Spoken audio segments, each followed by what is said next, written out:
In your consumer news, a U.S. industry leader warning that President Trump's plan to impose a 25% tariff on all imported aluminum could cost 100,000 American jobs. The new tariff rate is a 15 percentage point increase from prior levels and doesn't permit any exceptions or exemptions. It's set to go into effect next month.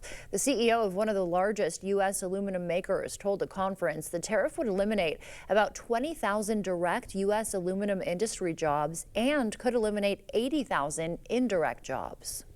Intelligence agencies are cleaning house as more than 100 officers get the boot for racy chat room behavior.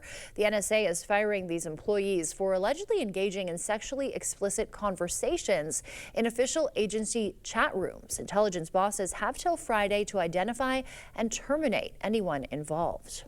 Elon Musk is not quite as rich as he was last year. The Tesla founder has lost $52 billion in net worth since the start of the year. Tesla sales are down more than 20% over the past month. The electric automaker's market value also falling below $1 trillion for the first time since November of last year.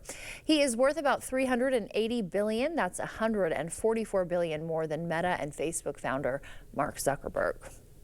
Tax season is, of course, in full swing, and it's collided with headlines about IRS layoffs and cuts. So what does it mean for your return or your refund? I tried to combine those two words. Karen Caifa has more with what taxpayers need to know this year. Last week, the IRS was expected to start layoffs of more than 6,000 employees as part of the Trump administration's broader cuts to the federal workforce at the agency's busiest time of year. We know that when the IRS is understaffed, as it was in the 2010s, it makes refunds slower. It means they have a hard time answering their phones if you've got questions. Vanessa Williamson, a senior fellow in governance studies at the Brookings Institution, says the cuts could impact important taxpayer resources. There's some evidence that a lot of the cuts are going to come to people who help small business owners who have some of the most complicated taxes of anyone.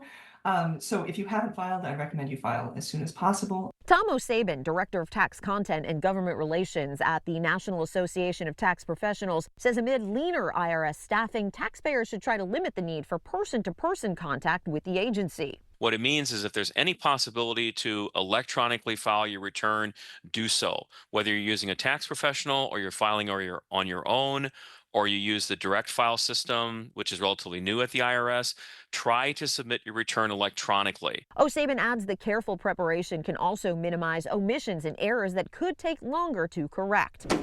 And no matter the headlines, he says, to complete that return. In reading a lot of these social media posts and the like, there's been some talk about waiting to file or don't bother to file. I think that's a fool's recommendation.